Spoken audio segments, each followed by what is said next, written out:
Hey guys, how you all doing? Today is a lovely day. We're going to be making one of my all-time favourite desserts, Crepe Suzette. It's an absolute fabulous dessert this, and it's so easy to make, it's delicious. Let's get started. For the batter, it's so easy. Put the egg into a bowl, along with some milk. All the measurements are going to be in the description down below. And the zest from an orange. This will give it a lovely, fresh flavour. Not a lot, just a little tiny bit from an orange. We'll just combine that together. God, it smells incredible already. Now, what I've got here is some flour and a bit of salt in it. This crepe batter goes great with savoury dishes as well. So as I'm doing it with Crepe Suzette, I'm going to add a teaspoon of sugar. And now just combine it all together until all the flour is incorporated. It'll go lovely first, but just keep on whisking. It'll all come together nice. Now I'm going to make a burnt rosette to add to the batter.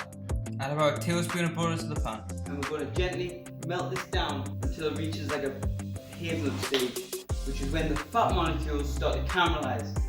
It's delicious. It will improve the flavour to a level you would never imagine. Now as you can see, the butter is starting to foam up, but it's not ready yet. We're going to continue cooking this until it reaches a slightly brown colour. Not burnt though, because burnt you won't be able to digest it, and it will taste really bitter and it will ruin the dish.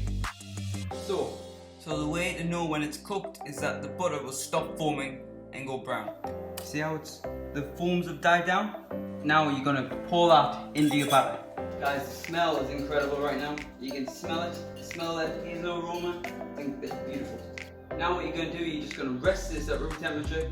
What that will do is let the flour have time to absorb the liquid and relax the gluten, creating a much better crepe, which is exactly what we're looking for. Right guys, I'm going to make the crepes now. I'm going to make them all at once. So to create the perfect crepe, make sure your pan preheated to about medium height. Don't have it too hot because it will burn the crepe. And lightly grease it with either butter or oil. I like to use a pastry brush so it thinly coats the pan. You don't want too much butter because too much butter will make it greasy. So give your batter a swirl. Make sure all the flour is incorporated evenly and there's no lumps. Now all you need is about a quarter to a third of a ladle, and just add enough to thinly coat the pan. Just tilt the pan so the batter kind of evenly coats the bottom. Just let that cook for about 2 to 3 minutes, there and thereabouts, just until the underneath is nicely golden. And just be patient. Don't start fiddling on with it, because that's where it starts breaking up, you get gaps. Best way to flip them, I would recommend using your fingers. Whew. Hot. Be quick though, because it's hot. Hot. And now just let that cook for another 1 to 2 minutes. It takes half the amount of time once you flip it. And you see how it's a lovely golden colour? That's the colour you're looking for. You don't want it any dark. Layer out onto your plate. Let that cool. I'm going to do one more. But I'm not going to add any more butter to the pan because it's already greased enough. Perfect. Guys, you can smell the orange zest in it. It's beautiful. It's so fresh. It smells incredible. Perfect. Now place on top of your pancake and set it one side to cool. For the sauce, I'm going to start off by segmenting an orange. This is for the decoration, because once you start the sauce, it's really fast. From start to finish, it takes about 3 minutes, so it's nice and quick. So, segment an orange, totally easy. Chop top of the orange and the bottom of the orange.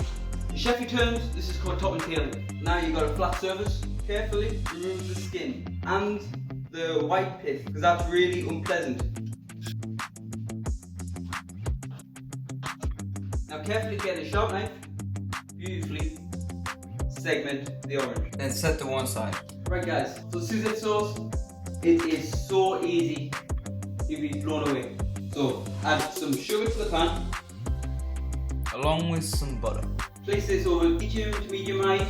What you want here is so the butter melts and the sugar dissolves in the butter. So you just gotta keep an eye on it, stirring it every so often. Now the sugar is completely dissolved, it's time to add in our Grand Marnier. If you're using gas, stand well back, it will flambe.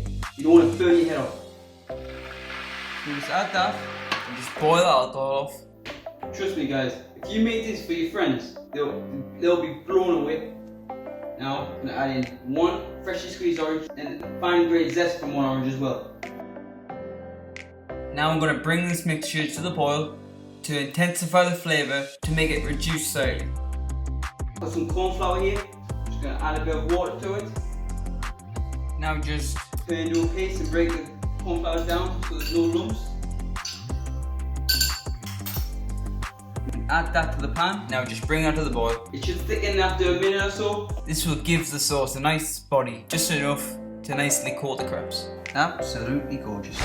Now the sauce is ready. Fold the crepes into quarters, place them into the pan to get a nice coating on them, and warm them through for about a minute or 2 before placing in the segments. And get a nice coating on them too.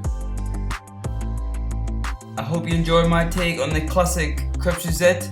Please like and subscribe so you don't miss another one of my videos. If you want to see anything in particular, guys, don't hesitate. Comment down below, and I hope you have a wonderful day. Take care. I'll see you guys very soon. Wow.